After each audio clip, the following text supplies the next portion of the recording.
Hi, good afternoon, and welcome everybody, especially if you are returning and you were watching last week, but especially too if you are joining these sessions for the first time. So what we're going to be studying today is the Covenants and Conversation Family Edition, which is produced by the Office of Rabbi Sachs. I have the great privilege in normal times of teaching it each Shabbat morning in Kinloss Shul, where I work, as well as working in the United Synagogue Education Team. And even though we can't, of course, meet up physically to learn this, we certainly can virtually. And this is one positive, albeit in the sad circumstances, that has come out of the times we're in. So our thanks to Rabbi Sachs for the wonderful materials, to his office team of Joanna, Dan and Debbie for putting them together each week to send out, and in particular to my good friend and colleague, Dr. Daniel Rose of Modi'in, who each week produces the family edition based on Rabbi Sachs's regular Covenants and Conversation, and really designs it in such a user-friendly and fantastic way that guides us through, very structured as a master teacher does, which is exactly what Daniel Rose is. So our big thanks to Daniel for putting that together. So just to, again, show you the things we're referring to, here is the regular Covenants and Conversation, and apologies if it comes the wrong way around, and the family edition, which you can download. You can see it in the comments, and with big thanks to my friend and colleague David Nielsen, you can see the link on the screen as well. You can download the materials there and follow as we go through. And our thanks also, of course, go to the World Trust, which enables the publication, I should say, of the family edition to take place. Now, what is the family edition? I mentioned this last week, but for people who are watching for the first time, just a little bit of extra information. The family edition is designed particularly to help parents and children interact with learning the parasha and through the prism of Rabbi Sachs's thought. And as such, it's an excellent introduction to Rabbi Sachs's thought generally, not just on the Torah, but on what Judaism is. And what Dr. Rose has done particularly skillfully is to arrange the sheets to help anybody benefit from this. And I find not only do I learn from it, but when I learn with adults, we find this a great resource which expands our knowledge and our horizons of what the parasha is about. Now, we will go through 2 or 3 sections of this, looking at some questions, looking at the key ideas, looking at some other parts of Rabbi Sachs's writing, and then there'll be some further bits of reading you'll see on the sheets, which you can do either later on or, of course, at the Shabbat table, where this is a wonderful resource for thinking about the parasha. If you have any questions or comments, please do feel free to put them into the comments areas on Facebook Live or on YouTube, and I'll endeavor to respond as best I can given the timings which we have. Okay, let's get going. So this week is Parashat Bamidbar, which of course begins the book of Bamidbar, Sefer Bamidbar, the 4th book of the Torah. And our key idea of the week is as follows, and this is at the top of your sheets, and we're going to bear this in mind as we go through the entire shiur. Education should be free and available to all people. Okay? That's the key idea of the week. Education should be free and available to all people. And just pausing to think about that, there's not always been the case in history, as we will see. And what does that actually mean for us? Well, what does it mean in the context of building a good society? What does it mean in the context of the way the world runs? And especially in the context of Bnei Israel at this time, because when the book of Bamidbar begins, Bnei Israel, the children of Israel, are at the foot of Mount Sinai still, in the area around Mount Sinai. They have not yet begun their journey to Israel. And this book, Bamidbar, about the desert, literally meaning in the desert, will take them through some of the great episodes in that period of their lives. Sadly, there'll be the sin of the spies, which led to the extra 38 years of wandering in the desert, so 40 years in total before they could get to the land of Israel. There's the sin of Korach as well, rebelling against Moses. But on the other hand, by the end of the book, you have a nation which is ready, is confident, it would seem, to go to the next stage of Jewish history, entering the land of Canaan. So Bamidbar takes us to this very crucial part of Jewish history, in a sense, a time when we grow up as a nation, but also covers our time in the desert. The desert, as we'll see, is the place where we receive the Torah, and the desert is the place where we learnt to live with the Torah as well. And I think that this sense of desert is particularly relevant for our times now, because we are, in one way or another, in some form of isolation, sadly. And thank God for this amazing technology that allows us to come together, allows us to learn. But nonetheless, we somehow have to find Torah in the desert, in some sense of isolation, away from the usual places where we might be. And we will, time permitting, develop these thoughts as we go on. So we'll start with the first section, which is Parashat Bamidbar in a nutshell. In this, Rabbi Sachs describes a summary of what this parasha is about. The central theme of the book of Bamidbar is the second stage of the Israelites' journey. They have traveled far from Egypt, but are still far from their future homeland. They must also evolve from slaves into a free people. This week's parasha and next week's parasha are about the preparations for that journey. So as we noted, Torah has been given at Mount Sinai. The people have built the Mishkan, they've inaugurated it, they've dedicated it. That's the desert portable tabernacle. But now they're making their preparations for the journey. They've got to move on. And of course, life is, in one way or another, so much about journeys. Again, we'll come back to that later on again, time permitting. The first step is to take a census, to count the people, which of course is one of the reasons why in English the name of Bamidbar is numbers rather than desert. To inherit their land, the Israelites will have to fight battles. So the men who will form the Israelite army needs to be counted up. The Levites are counted separately because it is their job to serve in the Mishkan and not to fight. So as we get ready, as the people get ready to move, you can always try and picture it in your mind. There'll be this enormous group of people moving through the desert. They need to look after the Mishkan. They need to have their soldiers set up to help protect them against external foes and threats. And they also need people working on behalf of everybody, fulfilling essential services to keep things going. Not, of course, so different from some things that happen in our times as well. The layout of the camp is also described. It is to be in a square shape with the Mishkan, the tabernacle, in the center. 3 tribes are to set up their tents and banners on each side, while the Levites form an inner square. The order in which the tribes camp will also be the order in which they travel. I mean, what a sight it must have been. To see this coming along, it must have been absolutely incredible, as the people move through the desert. Just trying to envisage that formation. And of course, their sense of being in the desert was, on the one sense, isolation in the desert, but the other sense to being together, which of course is something we are trying to create virtually. They had it, of course, in a physical sense. And their sense of finding the food, miraculously, the manna in the desert. Well, we know, sadly, the difficulties that can come of not being able to find food, even though we are, thank God, in the most wonderful position here in London, certainly compared to many other places in the world. But from our privileged position here, there have also been little shocks on this, not to take these things for granted if we may have done so previously. And to be extremely grateful to God and everybody who helps to provide the food which we eat. The duties of the priestly family of Kahat, Moses, Aaron, and Miriam's family, are now explained. They will carry the holiest objects, the ark and the menorah, the altars, the curtains, and holy vessels used in the sacrificial service in the temple when the Israelites are on the move.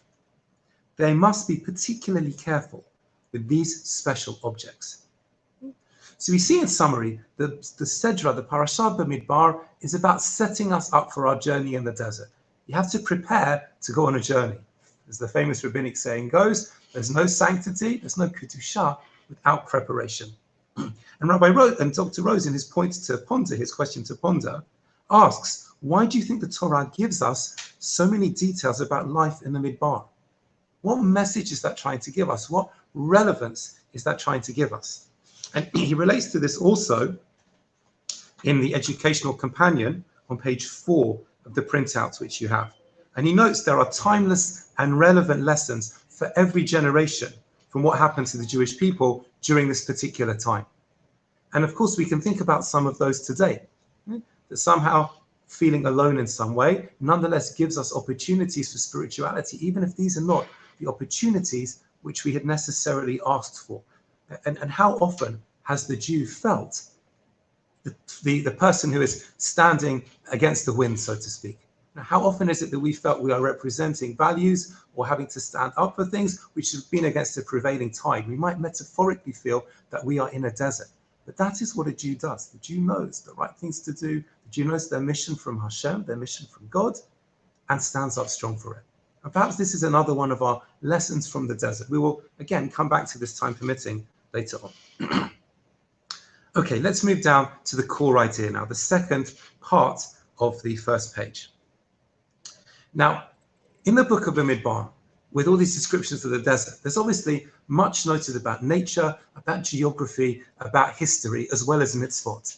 As if to say that the Torah is a document with messages, religious messages from God to give us that use all of these disciplines to teach us. And Sefer Bamidbar is a great example of this. When we're learning about the desert, its effect on the people, the mitzvot that are taught there, mitzvot which were, according to some views of commentators, particularly the Ramban, mainly, almost exclusively for that time in the desert. For others, for all time as well, they would be applicable not just in the desert, but also in the future times as well. And let's also see a fascinating link, which Rabbi Sachs uses to draw this towards Shavuot, which of course we're going to celebrate, please God, next Thursday night and Friday and into Shabbat as well. So the Parashah Bamidbar is generally read on the Shabbat before Shavuot, when we celebrate the giving of the Torah. The rabbis, believing this is no coincidence, looked for a significant connection to the parashah, in the parashah to Shavuot. Now, finding that link is not easy. There is nothing in the parashah about the giving of the Torah. Instead, it is about a census of the Israelites. Nor is its setting helpful. We are told at the beginning that the events about to be described took place in the wilderness of Sinai. Whereas when the Torah speaks about the giving of the Torah, it talks about Mount Sinai. The wilderness of Sinai is a general desert area. Mount Sinai is a specific mountain within that region. So we see on the one hand a dissonance. Mount Sinai and Midbar Sinai, the wilderness of Sinai, are different places. But is there something that links them together and something which draws us towards Shavuot? The sages did nonetheless make a connection, and it's a surprising one. We begin the Seder of Bamidbar by saying, and God spoke to Moses in the Sinai wilderness. The rabbinic sages realized that through this, the Torah was given through three things: fire, water, and wilderness. And just pause for a moment and think of the symbolism: fire, water, and wilderness. And think of things in the Torah which might relate to these, where these three things, fire, water, and wilderness, were used as crucial methods of transmitting the messages of the Torah. While you think about it, we'll see what comes underneath. How do we know, continues Rabbi Sachs, that it was given through fire? From the verse in Shemot, chapter 19, verse 18, describing revelation at Mount Sinai. Mount Sinai was all in smoke, as God had come down upon it in fire. So we know from the Torah's own description of what happened at Mount Sinai that fire took place there. How do we know it was given through water? As the book of Nevi'im says in Shoftim, chapter 5, verse 4, the heavens and the clouds dripped water at Sinai, which seems to suggest that water had to be there as well. And we'll come back shortly to the important symbolisms of these elements. How do we know it was given? Through wilderness. As it says above, at the beginning of Bamidbar, and God spoke to Moses in the Sinai wilderness. And why was the Torah given through all of these three things? The Midrash in Bamidbar Rabbah answers this for us. Just as fire, water, and wilderness are free, are available, are there to all the inhabitants of the world, so too are the words of Torah free to them. As the prophet Isaiah says, chapter 55, verse 1, O all who are thirsty, famous words, come for water, even if you have no money. In other words, these are natural elements that are open to everybody. And you can begin to make the link over here. As Dr. Rose puts in his, Daniel, I'm giving you smicha already. What is surprising, as he puts in his questions to ponder, what is surprising about the link that the rabbis found between fire, water, the desert, and Torah? And perhaps the clue in thinking about this lies in considering why these are available to everybody, and also considering what is available to everybody, especially in relationship to the Torah. And you'll see in the core idea that Dr. Rose put together, you'll see some thoughts which he provides for you about this. Now, I'd like to look at some of Rabbi Sacks's other writings on this particular topic, which I think will illuminate what we see over here. One of my favorite books when I need a thought about something is this one over here, From Optimism to Hope, which is a collection of Rabbi Sacks's BBC Thoughts for the Day and was published, this version, in 2004. And on the 6th of December 2002, Rabbi Sacks gave a thought for the day entitled Education and Human Dignity. And begin to think now about what this links could be between the fire, water, the wilderness, and Torah. Rabbi Sacks says, when I went to university, I was the first member of my family to do so. My late father, who'd come to this country as a refugee, had to leave school at the age of 14 to help support the family. And one of the things he most wanted for his 4 boys was that we should have the education he missed. He knew, as did we, that it would open up opportunities for us that he'd been denied. And if it had cost very much, we probably wouldn't have had that chance. Education has been a Jewish passion since the start. Think even in the Shema, you should teach them to your children, to your students, to speak about them. Where other nations, says Rabbi Sacks, built castles, Jews built schools and academies.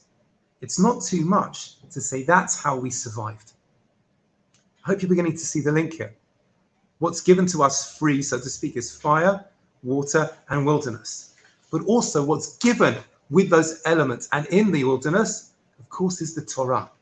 And if the Torah is free and available to everybody to learn, then we are all able to become its students, all able to become its adherents. Let's go back to our sheet. Second paragraph at the top of page 2. The Midrash takes 3 words associated with Sinai: fire, that was blazing on the mountain just before the revelation; water, based on a phrase in the Song of Deborah; and wilderness, as at the beginning of our parasha, and also in Shemot, when describing the context of the giving of Torah. And the Midrash explains that these are free to all the inhabitants of the world. Now, this is not the connection we'd necessarily make, said Rabbi Sacks. We've looked at it from an educational perspective, but normally you would look at it from a different perspective, perhaps a physical perspective. Fire, Rabbi Sacks continues, is associated with heat, warmth, and energy. Water is associated with quenching thirst and making things grow. Wilderness is a space between starting point and destination, the place where you need signposts and a sense of direction. All 3 would therefore make good metaphors for the Torah, teaching you about how to live your life. It warms, it energizes, it satisfies spiritual thirst, and it gives direction. All of these important things and good pieces of advice. Yet that's not the approach taken by the sages in the Midrash. What mattered to them is that all 3 elements are free, because the Torah is for everyone. And this, of course, is one of the great miracles of this technology. Rabbi Sacks said a few weeks ago that perhaps this technology was invented to help us spread Torah. And look what it's being able to do for us now. That wherever you are in the world, where you're watching now, wherever you are around the UK, we can all come together and somehow learn Torah. It's available to anybody who simply is able to attend virtually in one way or another. This is the essence of spreading Torah. As the halachic discussions go, quoting, so to speak, from God, when asking about charging for teaching Torah, Mahu rachum af atah rachum. Just as he provides freely, so should you provide freely as well. This is the essence of trying to share Torah with people as much as possible. And we learned that from what happened in the desert, from the fire, the water, and the wilderness. Okay? And this, of course, has energized Jews throughout the ages. Wherever we've been, we've built schools. Wherever we've been, we've built yeshivot, we've built midrashot, but we've also built our homes to be a place of education, to be a place of learning. One of the most beautiful recollections of this is in the obituary which the late Rabbi Soloveitchik, who was one of the leaders of American Jewry in the 20th century, gave for the Rebbetzin of Talna, when he talks about the role of a Jewish home. And he notes that in the Jewish home, he learned many things. but he particularly learned from his father about the role of Talmudic study in this context in Lithuania in the early part of the 20th century.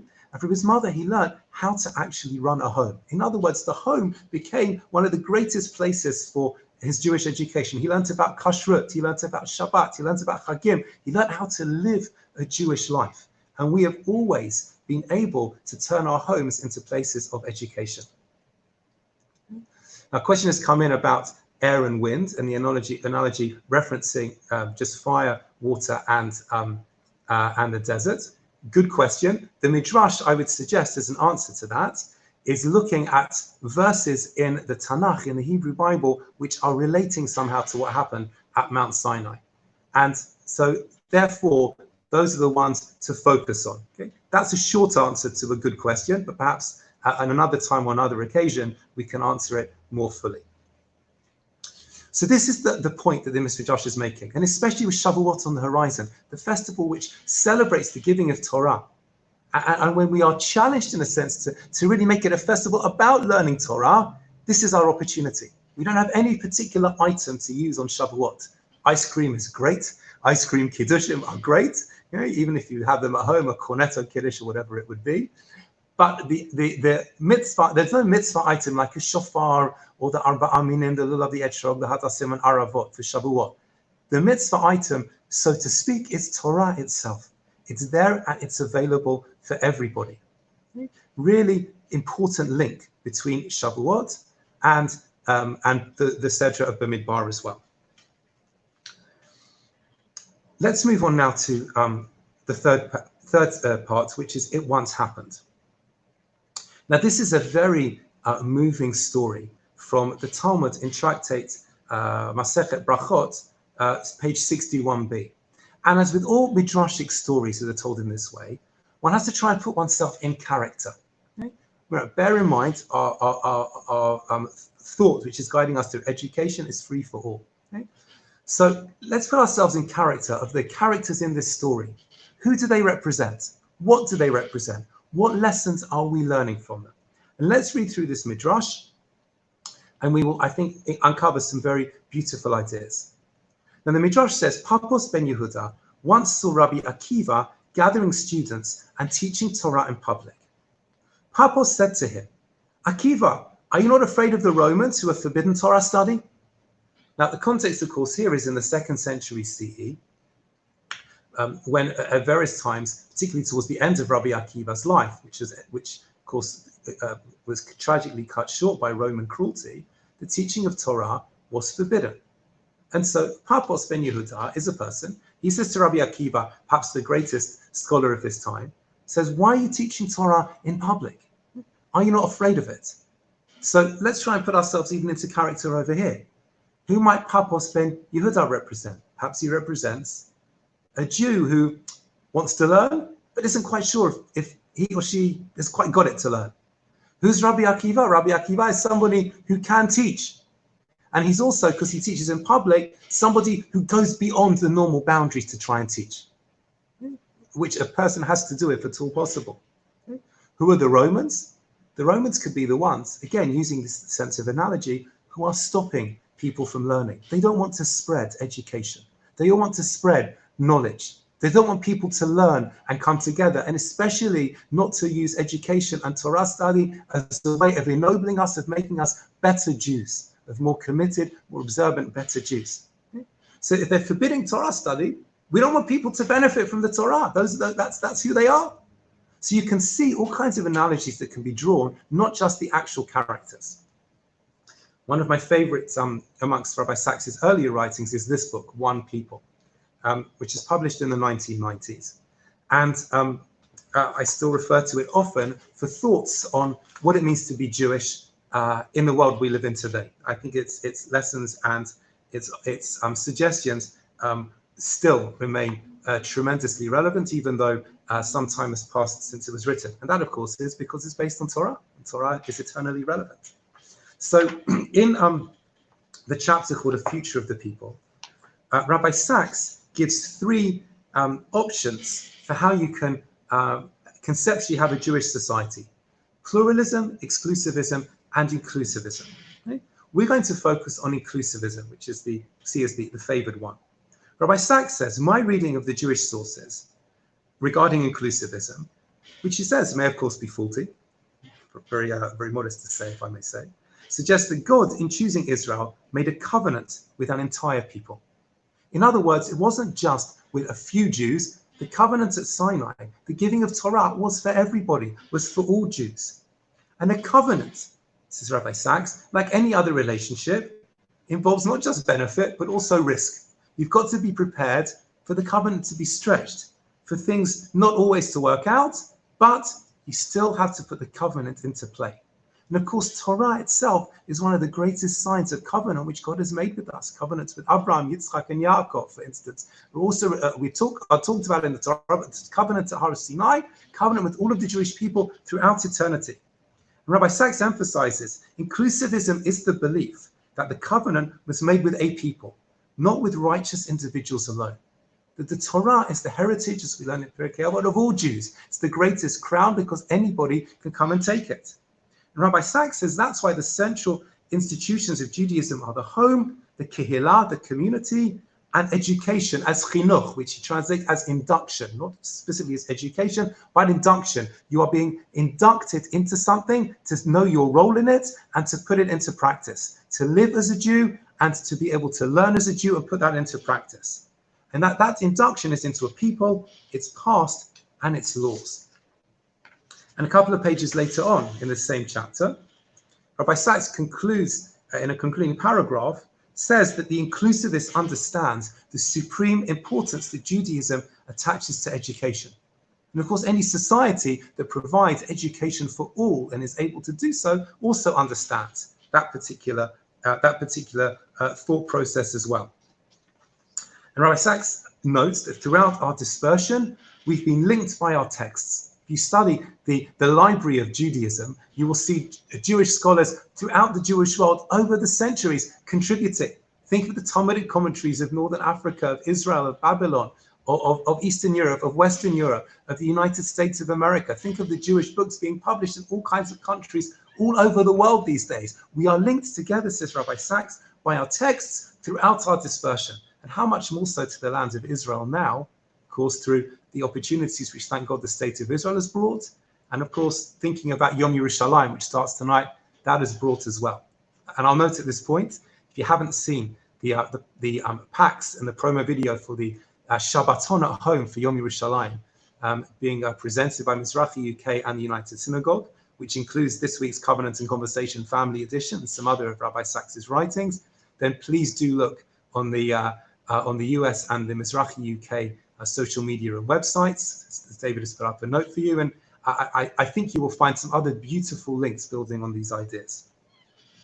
So Rabbi Sachs, I think, states for us very clearly the importance of education, induction into a way of life as a Jew, as being at the heart of what it means to be Jewish. So let's go back to our story in It Once Happened. So we've looked at who the various characters might represent. Rabbi Akiva answered Pappos, "Let me explain with a story. Imagine a fox walking along a riverbank when he sees fish hurriedly darting about from place to place. The fox says to them, 'From who are you fleeing?' The answer is, 'We are trying,' say the fish, 'to avoid the nets that the people cast to try and catch us.'" Again, think about from the beginning of this story who the fox, who the fish might represent, and what the nets might be as well. The fox asks the fish, "Why don't you just come up onto dry land and we can live together as our ancestors do?" So, of course, the fox, I'd suggest, is going to be the Romans. The nets is something attractive, which is given to us. And the fish perhaps is us. Or you might wish to learn it another way around. That's the beauty of Midrash. You can learn it whichever way you want to try and extract the most inspiring message. The fish say to him, "Are you really the one who they say is the cleverest of animals, Mr. Fox? You are not clever at all. You are a fool. We may see some danger, but this is our natural environment.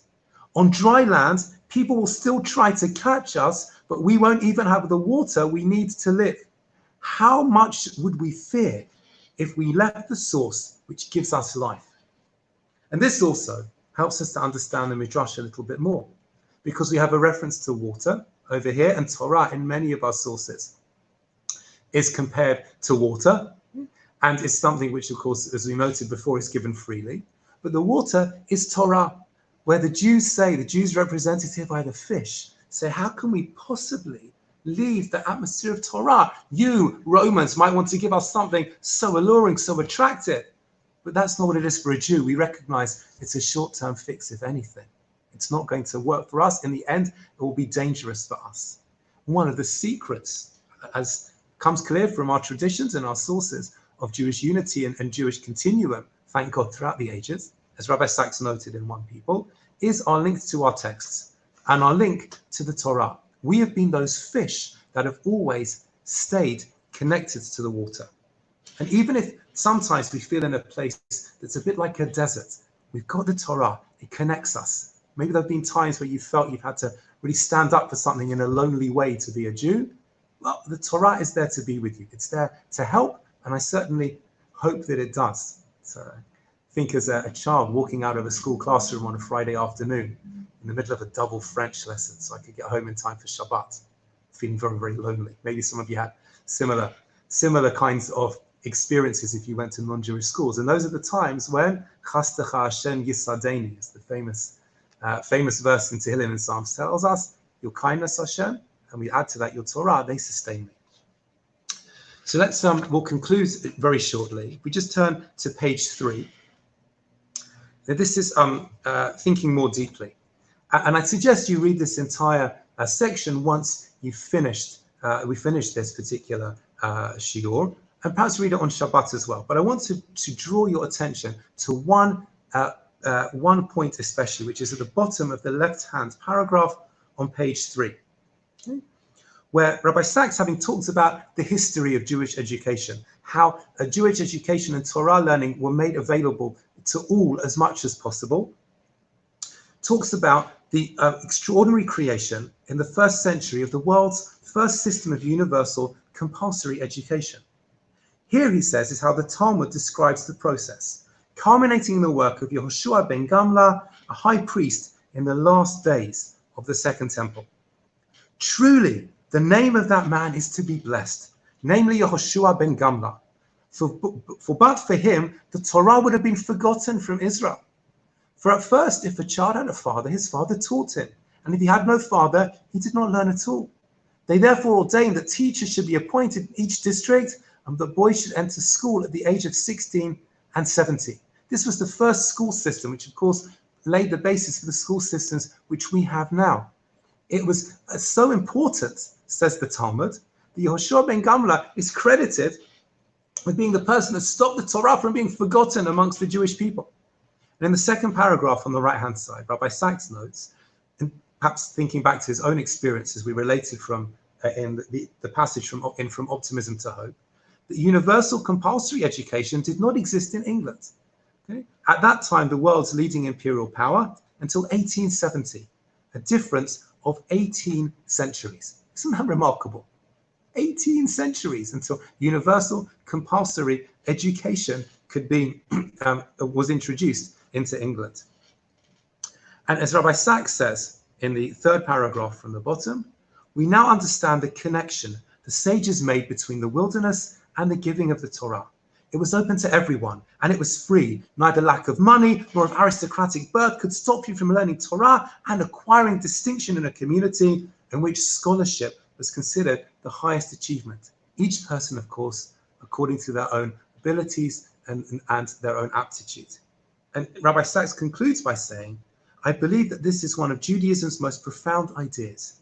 Start with education if you want to create a just and compassionate society. If you want to create a society of equal dignity, ensure that education is free and equally available to all. And of course, this is the message. He concludes that the sages took from linking the Parashah Bamidbar to being the week before Shavuot, when we celebrate the Torah belonging to all Jews. So let's just turn to page 4 at the top. And it's this is a citation from one of Rabbi Sachs's recent publications, 10 Paths to God curriculum. Thanks to Dr. Rose for his work on that as well, where we have I think a beautiful comparison as to why the Jews are different to the Egyptians, and to the Greeks, excuse me, and why the Jews were called a nation of philosophers and students and teachers. In Judaism, Rabbi Sachs concludes, we not only learn to live, we live to learn. In study, we make Torah real in the mind so we can make it actual in the world. So I hope you've enjoyed this B'midbar and pre-Shavuot Covenant and Conversation Family Edition. I hope that you'll learn it later on and over Shabbat. To summarize, we've looked at the key idea, which is that education should be free and available to all people. We see how the Jews were in the desert. They had to adapt to being in the desert, and they're linked to Torah. Torah given, as the Midrash says, by fire or with water, and also in the desert. Okay? And this tells us about the importance of universal free education. We've seen the story of Rabbi Akiva in Brachot and Papos, and about the fish and the fox and the water, a story which speaks to us in every generation and says, what are we learning about Judaism? What is our link to Torah? How do we help other people with that? And we've ended with a brief history of what Torah education and being inducted into Judaism really means. So as we prepare for Shavuot, as we prepare for Yom Yerushalayim as well, thank you for joining so that we can learn together, share Torah as widely as possible. Thank you to Rabbi Sachs and his team. Thank you to Dr. Rose. I wish you a joyous Yom Yerushalayim, and I wish you Shabbat Shalom. And Bezrat Hashem, we will have the third part in our series next Thursday. Take care.